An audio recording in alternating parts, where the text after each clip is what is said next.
പാട് നോക്കട്ടെ. മത്തായി ചേട്ടാ, നമുക്കിതൊന്ന് ആഘോഷിക്കട്ടെ.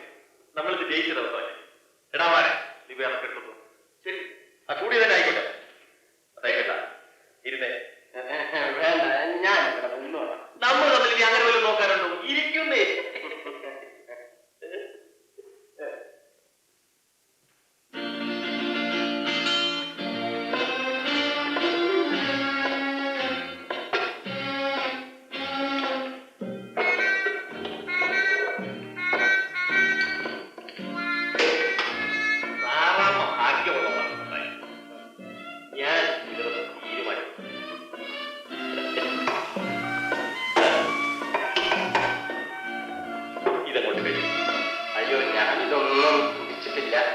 ഇത് നല്ല അർത്ഥനാണ്, ഒന്നാം തരമാണ്. എനിക്ക് കുറച്ച് ഈ ശരീരത്തിന് വളരെ നല്ലതാണ്. അങ്ങോട്ട് കഴിക്കുന്നേ.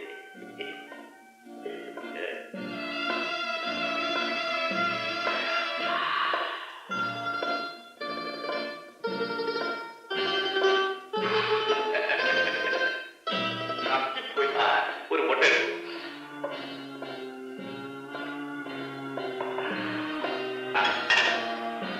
ഇതുകൂടി കുടിക്കാതെ ഇനിയാണ് ഈ കാര്യം ഞാൻ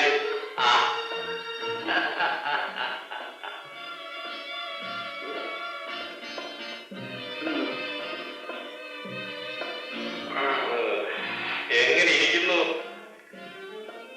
നല്ലൊരു സുഖം.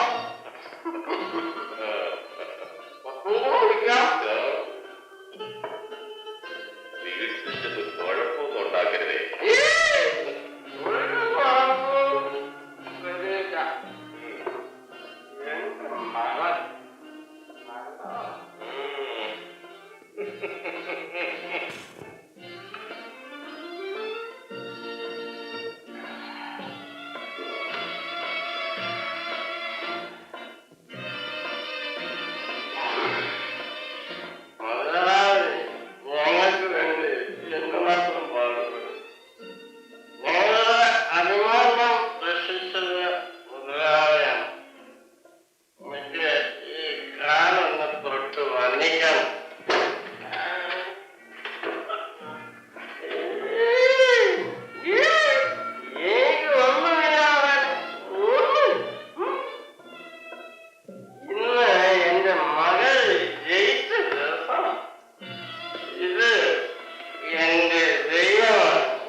നീ ചെന്നാ കുഞ്ഞിനോട് പറ എന്റെ സാപ്പടയ്ക്കരുത്. അത് മുതലാളി പറഞ്ഞിട്ടുണ്ട്. എങ്കിലും അവൻ മറക്കുകയാണ്. നീ ഒന്ന് ചെന്ന് ഓർമ്മപ്പെടുത്തും. ശരി.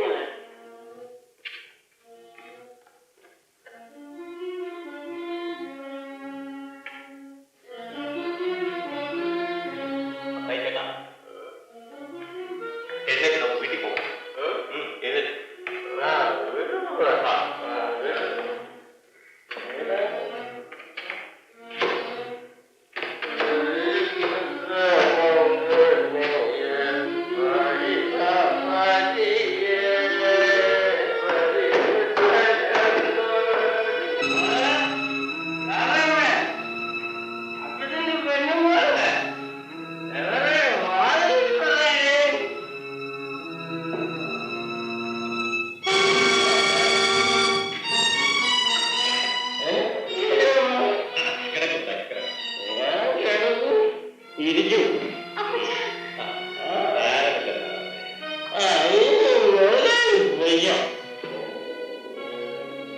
എന്തിനാണ് മുതലാളി അപ്പച്ചനെ കൊണ്ട് ഇത്രയും പിടിപ്പിച്ചത്?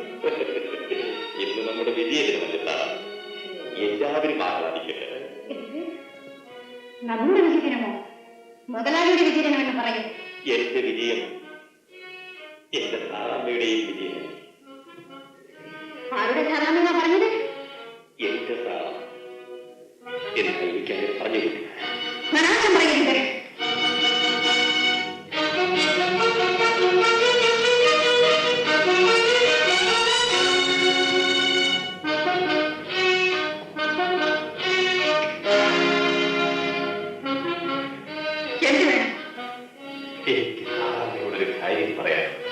എനിക്കൊന്നും കേൾക്കണ്ട. അങ്ങനെ കോപിച്ചാൽ ഞാൻ പറയുന്നതൊന്ന് കേൾക്കൂ സാറാ. ഇത് സാറാമ്മയ്ക്ക് സമ്മാനിക്കാൻ വേണ്ടി ഞാൻ കൊണ്ടുവന്നത്. ഇത് വാങ്ങിക്കും. ഈ സമ്മാനം നിങ്ങളുടെ ഭാര്യയ്ക്ക് കൊണ്ടുപോയി കൊടുത്താൽ ആ ശവത്തിന് ഞാൻ എന്നെ ഉപേക്ഷിച്ചു കഴിഞ്ഞു. ഇനി മുതൽ ഞാനായിരിക്കും നിങ്ങളുടെ ഭാര്യ. അത് സാറാമ്മയുടെ എനിക്ക് സമ്മതമാണ്. സമ്മതം കൊണ്ട് വന്നിരിക്കുന്നു. നിങ്ങൾ വലിയ പണക്കാരനും പ്രമാണിയൊക്കെയാണ്. നാടൊരു പോലെ ഭാര്യമാർ ഉണ്ടെന്ന് എനിക്കറിയാം. പക്ഷേ എല്ലാ സ്ത്രീകളും ഒരുപോലെയാണെന്ന് കരുതണ്ട. ഈ സാറാമി ശരിക്കും അറിഞ്ഞിട്ടില്ല. അറിയും, നല്ലതുപോലെ അറിയും. അപ്പുറത്തിറക്കുന്ന മത്തായിയുടെ മകളെ. അതെ, പക്ഷേ മാനം വേണമെങ്കിൽ ഇറങ്ങി പോകുന്നതാണ് നല്ലത്. അങ്ങനെ വരട്ടാതെ സാറാ. ഞാൻ പറയാം. നിങ്ങളാണ് പറഞ്ഞത് ഇറങ്ങി പോകാൻ. പറയാതെ തന്നെ പോകുന്നത്. പക്ഷേ ഞാൻ ആഗ്രഹിച്ചത് നടക്കാതെ പോവുകയില്ല. ഇന്ന് വരെ പോയിട്ടില്ല സാറാമ്മേ. എങ്കിലും ആദ്യമായി അത് സംഭവിക്കാൻ പോകുന്നു. ഈ വേദവസം തൊട്ട് ഞാൻ പറയുന്നു, എന്റെ ശരീരത്തിൽ ജീവനുണ്ടെങ്കിൽ നിങ്ങളുടെ ആഗ്രഹം സാധിക്കാൻ പോകുന്നില്ല. സാറാമ്മ ബുദ്ധിയില്ലാതെ സംസാരിക്കും. നിനക്ക് എന്തും ചോദിക്കാം. നിനക്ക് വേണ്ടി എന്തും ചെയ്യാൻ ഞാൻ നിൽക്കുന്നു. എത്ര ബുദ്ധിമുട്ടിയാണ് നിന്നെ ഒരു പഞ്ചായത്ത് മെമ്പറാക്കിയതെന്ന് നിനക്കറിയാം. അത് എന്തിനു വേണ്ടിയായിരുന്നെന്ന് ഇപ്പോഴാണ് എനിക്ക് മനസ്സിലായത്.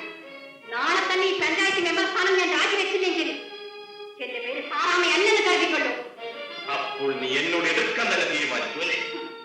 എതിർക്കേണ്ടത് മനുഷ്യരാണ്, നിങ്ങൾ വീടാണ്. എന്തോ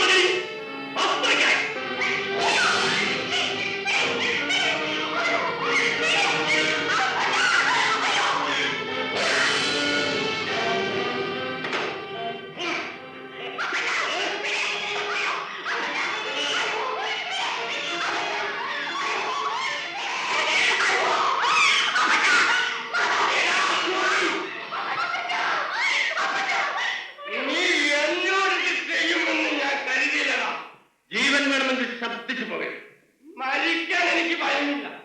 മരണത്തെക്കാൾ വലുതാണ് എനിക്ക് അഭിമാനം. നിന്റെ ഒരു അഭിമാനം.